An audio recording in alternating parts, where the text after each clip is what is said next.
लक्ष्मी कहती है कि हे बत्से, संध्या के समय द्वार पर दीप जलाकर तुमने मुझे प्रसन्न किया। जिस घर में यह दीप जलता है वहां मैं स्वयं विराजती हूँ। संध्या समय द्वार पर दीपक क्यों जलाया जाता है?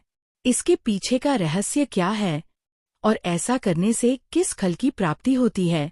नमस्कार, आप सभी का एक बार फिर से स्वागत है। प्रिय मित्रों, आप सभी ने संध्या समय देखा होगा कि अधिकांश घरों के द्वार पर दीपक प्रज्वलित होता रहता है। यह देखकर आपके मन में एक प्रश्न जरूर उठता होगा कि आखिर ऐसा क्यों किया जाता है और द्वार पर दीपक जलाने से किस फल की प्राप्ति होती है। तो चलिए मित्रों, आज मैं आपके इस प्रश्न का उत्तर एक अत्यंत ही सुंदर कथा के माध्यम से देने जा रही हूँ, जिसे योगेश्वर भगवान श्री कृष्ण ने मुनि श्रेष्ठ देवर्षि नारद जी को सुनाई थी। एक बार की बात है, द्वारका नगरी में संध्या का समय था। सूर्यदेव अपनी लालिमा बिखेरते हुए पश्चिम दिशा में अस्तांचल की ओर बढ़ रहे थे। चारों ओर आकाश में सुनहरी आभा छाई हुई थी। समुद्र की लहरें मंद मंद गुनगुना रही थी और समस्त द्वारका नगरी में एक दिव्य शांति व्याप्त थी। उस समय देवर्षि नारद जी नारायण नारायण का नाम जपते हुए द्वारका नगरी में पधारे। जैसे ही वे भगवान श्री कृष्ण के राजप्रसाद के समीप पहुंचे, उन्होंने देखा भगवान श्री कृष्ण के द्वार पर एक दीपक प्रज्वलित हो रहा था। उसकी लौ स्थिर, उज्ज्वल और मोहक थी। ऐसा प्रतीत हो रहा था मानो वह दीप केवल तेल और बाती से नहीं, बल्कि श्रद्धा और भक्ति की ज्योति से जल रहा हो। नारद जी ने जब उस दीपक को द्वार पर जलते हुए देखा तो उनके मन में इस रहस्य को जानने की जिज्ञासा जाग उठी और वह भगवान श्री कृष्ण के समक्ष हाथ जोड़कर बोले, हे द्वारकाधीश, हे योगेश्वर, यह दीपक जो संध्या के समय आपके द्वार पर प्रज्वलित हो रहा है, इसका क्या रहस्य है? ये परंपरा क्यों निभाई जाती है? और जो भक्त संध्या के समय अपने द्वार पर दीप जलाता है उसे कौन सा पुण्य फल प्राप्त होता है? नारद जी द्वारा पूछने पर भगवान श्री कृष्ण मंद मुस्कान के साथ बोले, हे देवर्षि नारद, तुम्हारा ये प्रश्न अत्यंत उत्तम और लोक कल्याणकारी है। संध्या का दीप केवल प्रकाश नहीं है, यह अज्ञान के अंधकार को मिटाने वाली ब्रह्मा ज्योति है। जो व्यक्ति श्रद्धा से संध्या दीप जलाता है वह न केवल अपने घर को आलोकित करता है, बल्कि अपने कर्मों, विचारों और आत्मा को भी प्रकाशित करता है। हे मुनि श्रेष्ठ, इस संबंध में मैं तुम्हें एक पौराणिक कथा सुनाता हूँ जो इस दीपक के दिव्य रहस्य को प्रकट करती है। हे देवर्षि, बहुत समय पहले की बात है जब अयोध्या नगरी स्वर्णमय शोभा से आलोकित होती थी। उस पवित्र नगरी में धर्म, सत्य और मर्यादा का वास था। मार्गों पर वेद मंत्रों की मधुर गूंज सुनाई देती थी और हर आंगन से पूजा की ध्वनि वातावरण को पवित्र बनाती थी। उसी दिव्य भूमि में एक अत्यंत ज्ञानी तपस्वी और धर्मशास्त्रों में निपुण ब्राह्मण रहता था, जिसका नाम सुदर्शन था। सुदर्शन का जीवन ज्ञान का प्रकाश स्तंभ था। उसने वेद, उपनिषद, स्मृतियाओं, आरण्यक और ब्रह्मसूत्रों का गहन अध्ययन किया था। धर्मशास्त्र के प्रत्येक सूक्ष्म नियम की उसे पूरी जानकारी थी। यज्ञ, अनुष्ठान और वेद पाठ में उसकी निपुणता इतनी अद्भुत थी कि नगर के लोग उसे ब्राह्मण श्रेष्ठ कहकर संबोधित करते थे। परंतु हे देवर्षि, उसके पास ज्ञान तो था, किंतु भक्ति का मधुर रस उसके जीवन में नहीं था। वह पूजा करता था, पर केवल एक कर्तव्य के रूप में। उसके हृदय में श्रद्धा की वह आर्द्रता, प्रेम का वह भाव और समर्पण की वह गहराई नहीं थी जो किसी सच्चे भक्त के हृदय में होती है। उसके जीवन में यह कमी उसके ही घर में पूरित होती थी, क्योंकि उसकी पत्नी सुशीला एक अत्यंत पुण्यवती सती और भक्तिमती नारी थी। सुशीला का जन्म ही मानव भक्ति के लिए हुआ था। उसका मन हर क्षण ईश्वर में रमा रहता था। उसके नेत्रों में सदा भक्ति की अश्रुधारा झिलमिलाती रहती थी और उसकी वाणी से हर समय भगवान विष्णु के नाम की मधुर गूंज निकलती थी। सुशीला का जीवन एक अनुशासन की मूर्ति था। प्रतिदिन वह ब्रह्मा मुहूर्त में, जब संपूर्ण संसार निद्रा में लीन रहता था, वह उठ जाती थी, ठंडे जल से स्नान करती, स्वच्छ वस्त्र धारण कर अपने घर के मंदिर में दीप जलाती और अत्यंत श्रद्धा से भगवान विष्णु की आराधना करती। उसका भक्ति भाव ऐसा था मानो स्वयं देवी लक्ष्मी उसके हृदय में वास करती हो। सुबह का समय हो या दोपहर का, सुशीला का मन सदा भगवान के नाम में लीन रहता था। जब संध्या होती और सूर्यदेव अस्ताचल की ओर गमन करने लगते, तब उसका भक्ति भाव और भी प्रबल हो जाता। वह पूरे घर को लीप पोत कर स्वच्छ करती और अपने आंगन को ऐसे सजाती जैसे कोई देवालय हो। फिर वह अपने मन को पूर्ण शुद्ध कर पवित्र भाव से द्वार के पास जाती और एक छोटा सा दीपक अपने हाथों से प्रज्वलित करती। उस दीपक का प्रकाश जैसे अंधकार को नहीं बल्कि अज्ञान को नष्ट करता था। जब वह दीप जलता तब सुशीला अपने दोनों हाथ जोड़कर भगवान से प्रार्थना करती और कहती है, प्रभु, यह दीप केवल मेरे घर के लिए नहीं, यह आपके चरणों के लिए है। इसमें मैं अपनी श्रद्धा की ज्योति अर्पित करती हूँ। मित्रों, आगे भगवान श्री कृष्ण कहते हैं, हे देवर्षि, एक दिन संध्या का समय था। सुशीला अपने प्रतिदिन के नियम के अनुसार आंगन को लीप पोत कर द्वार पर बैठी थी। वह बड़ी भक्ति भाव से दीपक तैयार कर रही थी। उसने मिट्टी के छोटे से दिए में तिल का तेल डाला, रुई की बाती बनाई और अपने नेत्रों को बंद कर भगवान का स्मरण करते हुए दिया प्रज्वलित किया। उसी समय उसका पति सुदर्शन वहां आ गया और सुशीला का उपहास करते हुए बोला, है वल्लभ, तुम यह दीप प्रतिदिन क्यों जलाती हो? इससे क्या लाभ होता है? यह तो व्यर्थ ही तेल की बर्बादी है। मित्रों, अपने पति के मुख से ये शब्द सुनकर सुशीला शांत हो गई। उसने कोई क्रोध नहीं किया, कोई कटु वचन नहीं कहा। वह धीरे से उठी और अपने पति के सम्मुख जाकर अत्यंत विनम्रता से बोली, हे स्वामी, यह दीप केवल तेल और बाती से नहीं जलता, यह मेरी श्रद्धा से जलता है। यह दीपक मेरे हृदय की भक्ति का प्रतीक है। इससे घर में देवी लक्ष्मी का आगमन होता है और धर्म का प्रकाश फैलता है। अपनी पत्नी की यह बात सुनकर सुदर्शन, जो तर्क और ज्ञान के अभिमान में डूबा था, हंसकर बोला, है वल्लभ, यदि यह दीप इतना चमत्कारी है तो ठीक है। मैं भी देखना चाहता हूँ कि क्या ये तुम्हें किसी संकट से बचा सकता है। वैसे तो मुझे यह सब अंधविश्वास प्रतीत होता है। अपने पति की इन बातों को सुनकर सुशीला को बहुत दुख हुआ, परंतु उसने कुछ नहीं कहा। उसने केवल शांत स्वर में इतना कहा, है स्वामी, संकट के समय भक्ति की परीक्षा होती है और जो भक्ति सच्ची होती है वह हर परीक्षा में उत्तीर्ण होती है। इतना कहकर वह घर का काम करने चली गई। मित्रों, धीरे धीरे समय बीतता गया। ऋतु बदली, समय बदला। फिर एक दिन अचानक से कुछ ऐसा घटित हुआ जो सुदर्शन के जीवन की दिशा ही बदल देने वाला था। अयोध्या नगरी पर एक भयंकर अकाल का प्रकोप छा गया। आकाश महीनों तक सूना पड़ा रहा। बादल आते तो थे पर बरसते नहीं थे। खेत सूख गए, तालाबों का जल समाप्त हो गया और धरती की गोद में दरारें पड़ गई। संपूर्ण नगर भय और पीड़ा में डूब गया। अनाज के दाम आकाश छूने लगे। भूख के कारण बच्चे रोने चीखने लगे। माता पिता असहाय होकर उन्हें निहारते। धीरे धीरे वह अकाल इतना बढ़ा कि राजमहल तक में अन्न की कमी होने लगी। मित्रों, आगे श्री कृष्ण जी कहते हैं, हे देवर्षि, उस विपत्ति की अग्नि से सुदर्शन का घर भी अछूता न रहा। जिस घर में कभी यज्ञों का धुआं उठता था वहां अब चूल्हा तक ठंडा पड़ा था। वेद पाठ का स्वर अब भूख की आह से दब गया था। घर में रखे अन्न के दाने समाप्त हो चुके थे और जल का एक पात्र तक दुर्लभ हो गया था। सुदर्शन, जो स्वयं को बड़ा ज्ञानी समझता था, अब विवश हो गया। उसके मुख पर निराशा की रेखाएं उभर आई। परंतु इतना सब कुछ होने के बाद भी सुशीला का विश्वास अधिक था।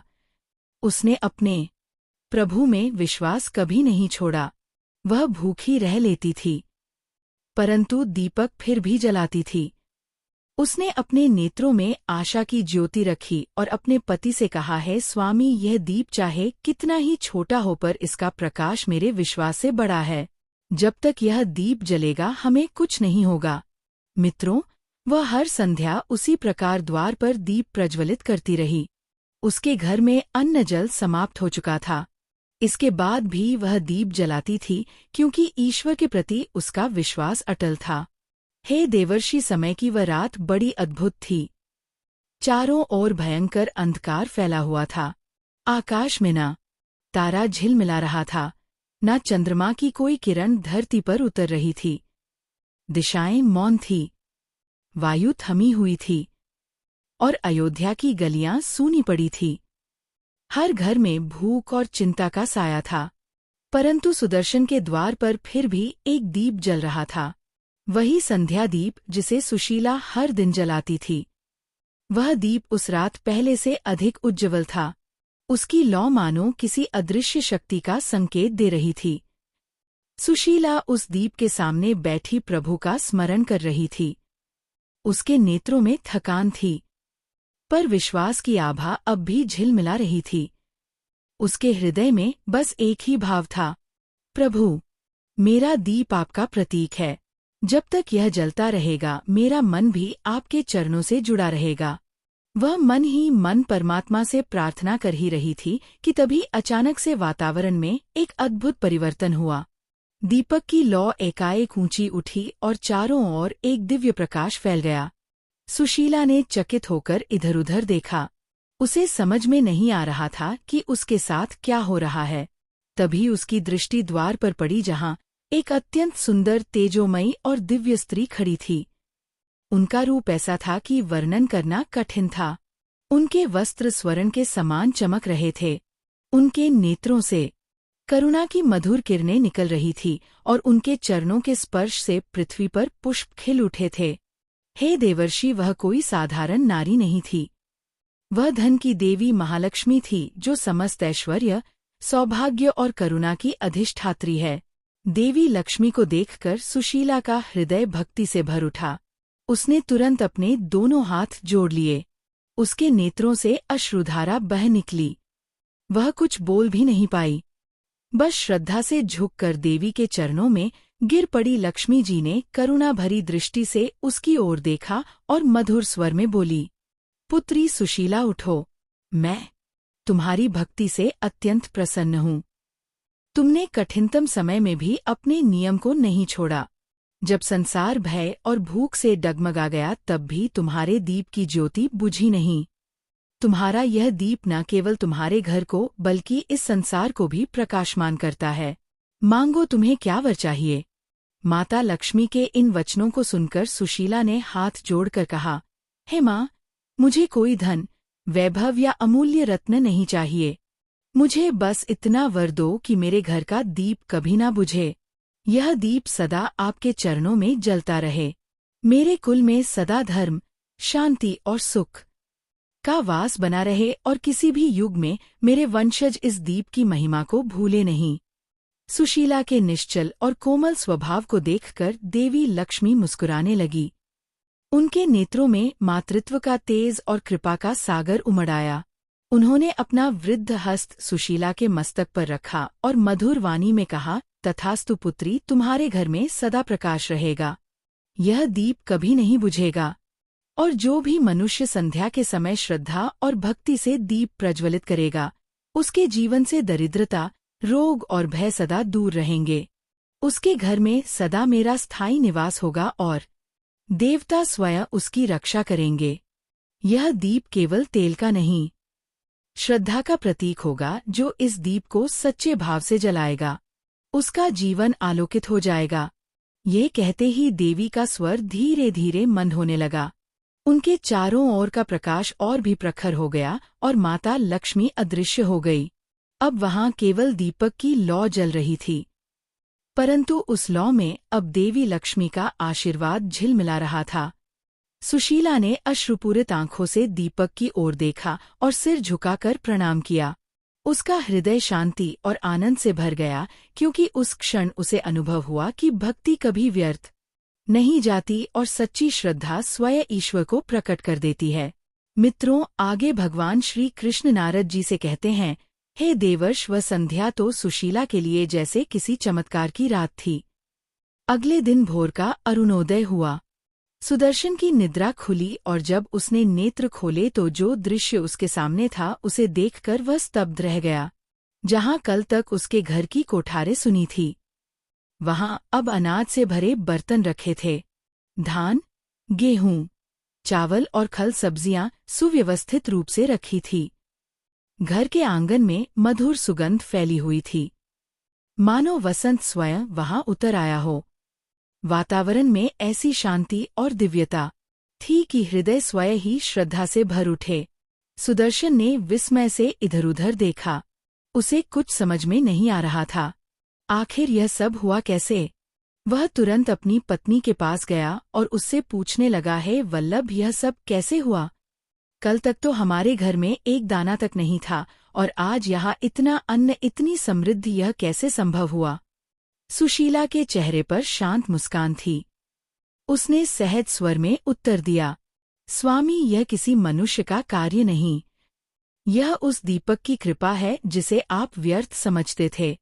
वही दीप जो हर संध्या प्रभु के चरणों में अर्पित होता था।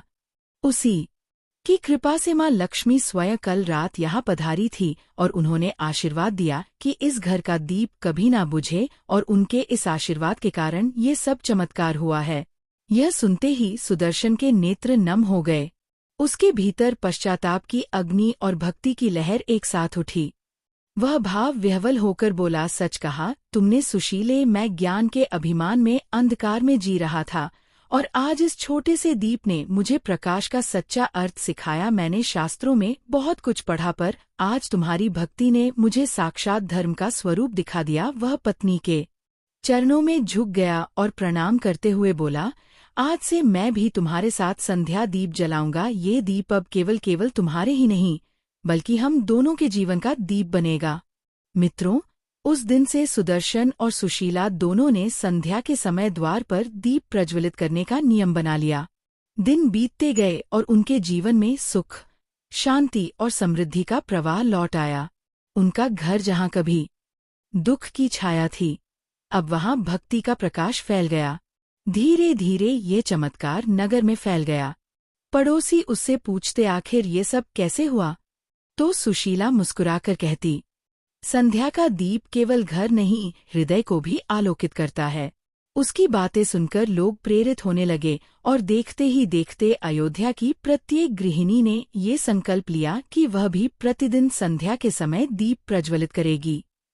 फिर एक दिन ऐसा आया कि समस्त अयोध्या में प्रत्येक घर के द्वार पर दीपक जलने लगे और उन्हें देखकर ऐसा प्रतीत हो रहा था मानो धरती पर असंख्य तारे उतर आए हो। हर द्वार पर प्रकाश था, हर हृदय में भक्ति। आकाश से देवता भी उस दृश्य को देखकर प्रसन्न हुए और लक्ष्मी जी ने स्वयं विष्णु लोक से मुस्कुराकर कहा है, त्रिलोकनाथ देखो, एक सुशीला की भक्ति ने पूरे नगर को आलोकित कर दिया। मित्रों, आगे भगवान श्री कृष्ण कहते हैं, हे देवर्षि, तभी से ये परंपरा चली आ रही है कि जब संध्या का समय होता है और सूर्य देव अस्ताचल की ओर बढ़ते हैं तो हर घर के द्वार पर एक छोटा सा दीप प्रज्वलित किया जाता है।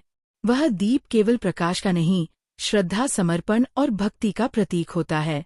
हे ब्रह्मानंदन, यह दीप केवल आलोक नहीं देता, यह धर्म का दीप है। जब मनुष्य संध्या बेला में श्रद्धा से दीप जलाता है तो वह अपने भीतर के अंधकार, लोभ, क्रोध और मोह को मिटा देता है। यह दीप स्मरण कराता है कि अंधकार चाहे कितना भी गहरा हो, एक छोटी सी ज्योति भी उसे पराजित कर सकती है। जिस घर में दीप जलता है वहाँ देवी लक्ष्मी का निवास होता है। वहाँ दरिद्रता, रोग और भय प्रवेश नहीं कर सकते। जो दीपक श्रद्धा से द्वार पर जलाया जाता है वह सभी पापों का नाश करता है और नकारात्मक शक्ति घर में प्रवेश नहीं करती है। घर में सुख शांति बनी रहती है। कृष्ण जी के श्री मुख से इस कथा को सुनकर देवर्षि नारद जी ने भाव विभोर होकर कहा है, प्रभु, आपके श्री मुख से ये कथा सुनकर मैं धन्य हो गया। प्रभु, यह दीप तो केवल प्रकाश नहीं, यह भक्ति का स्वरूप है। अब समझ आया कि संध्या दीप का इतना महत्व क्यों है। भगवान श्री कृष्ण ने मुस्कुराकर कहा है, देवर्षि, दीपक केवल तेल और बाती से नहीं जलता, वह तो भक्त के हृदय की श्रद्धा से जलता है। जो दीप प्रेम से जलाया जाता है वही मनुष्य के लिए स्वर्ग का द्वार खोलता है। फिर देवर्षि नारद जी दूसरा प्रश्न पूछते हुए कहते हैं, हे प्रभु, क्या इस दीपक को जलाने के लिए कोई नियम भी है? और इसके साथ ही मैं ये जानना चाहता हूँ कि किन स्त्रियों को इस दीपक को नहीं जलाना चाहिए। मित्रों, नारद जी के इस प्रश्न को सुनकर भगवान श्री कृष्ण एक रहस्यमयी मुस्कान के साथ बोले, हे देवर्षि, प्रत्येक दीपक को प्रज्वलित करने के उसके नियम होते हैं। उसी प्रकार इस दीप का भी नियम है। पहला नियम यह है कि जब ग्रहण का समय हो उस समय दिया नहीं जलाना चाहिए, और दूसरा जब तेज आंधी या तूफान चल रहा हो तो नहीं जलाना चाहिए, क्योंकि यह अपशकुन माना जाता है। और तीसरा नियम ये है कि जब घर में कलह, अपवित्रता या मृत्यु शोक का समय हो तब नहीं जलाना चाहिए। दीपक जलाते समय एक बात का विशेष ध्यान रखें। दीपक की लौ सदैव पूर्व या उत्तर दिशा की ओर होनी चाहिए। इससे धन और समृद्धि के योग बनते हैं। इसके साथ ही दीपक में जो बाती होती है उसका भी ध्यान रखें। एक बाती वाला दीपक मोक्ष की प्राप्ति के लिए होता है, 2 बाती वाला दीपक समृद्धि के लिए और 5 बाती वाला दीपक सर्व सिद्धि व आरोग्य के लिए होता है। आगे भगवान श्री कृष्ण कहते हैं, हे देवर्षि, ये सब कर्म भाव और शुद्धता पर निर्भर करता है। दीपक केवल घी बत्ती का नहीं होता, वह तो मन की पवित्रता का प्रतीक है। इस दीपक को कुछ अवस्थाओं में स्त्रियों को नहीं जलाना चाहिए। जब किसी के घर में मृत्यु या जन्म हुआ हो तब अपवित्रता का काल माना जाता है। उस समय किसी भी प्रकार का धार्मिक कर्म, पूजन या दीपदान वर्जित होता है, क्योंकि उस काल में घर की ऊर्जा असंतुलित होती है और देवगण उस स्थान से दूर रहते हैं। दूसरा है ऋतुकाल। यह काल स्त्री के शरीर की स्वाभाविक शुद्धि का समय होता है। इस अवधि में स्त्री को विश्राम और स्थिरता दी जाती है ताकि उसका शरीर और मन दोनों संतुलित रहे। इसलिए धर्म में कहा गया है कि इस अवस्था में पूजा, व्रत या दीपदान नहीं करना चाहिए। जब शरीर की ऊर्जा पुनः शुद्ध हो जाती है तब वह पुनः इन कार्यों में सम्मिलित हो सकती है। तीसरा है क्रोध, अशांति या शोक की अवस्था। जब स्त्री इन अवस्थाओं में हो तो उसे दीपक नहीं जलाना चाहिए, क्योंकि दीपक तभी प्रभावी होता है जब मन शांत और भाव श्रद्धा से भरा हो। क्रोधित या दुखी मन से जलाया गया दीपक प्रकाश तो देता है पर आशीर्वाद नहीं लाता। आगे श्री कृष्ण जी कहते हैं, हे देवर्षि, इस प्रकार से आज का यह प्रसंग समाप्त हुआ। आशा करते हैं आपको आपके प्रश्नों के उत्तर मिल गए होंगे। तभी नारद जी कहते हैं, हे प्रभु, आपके द्वारा यह ज्ञान प्राप्त करके मैं धन्य हो गया। मैं इस ज्ञान का समस्त लोकों में प्रचार प्रसार करूंगा और द्वार पर दीपक जलाने का महत्व बतलाऊंगा। प्रिय मित्रों, इस प्रकार से आज की ये पावन कथा समाप्त हुई। आपको ये कथा अच्छी लगी हो तो एक बार प्रेम से बोलिए जय श्री कृष्णा, जय भोलेनाथ। प्रिय श्रोतागण, वीडियो अंत तक देखने के लिए आप सभी का बहुत बहुत आभार।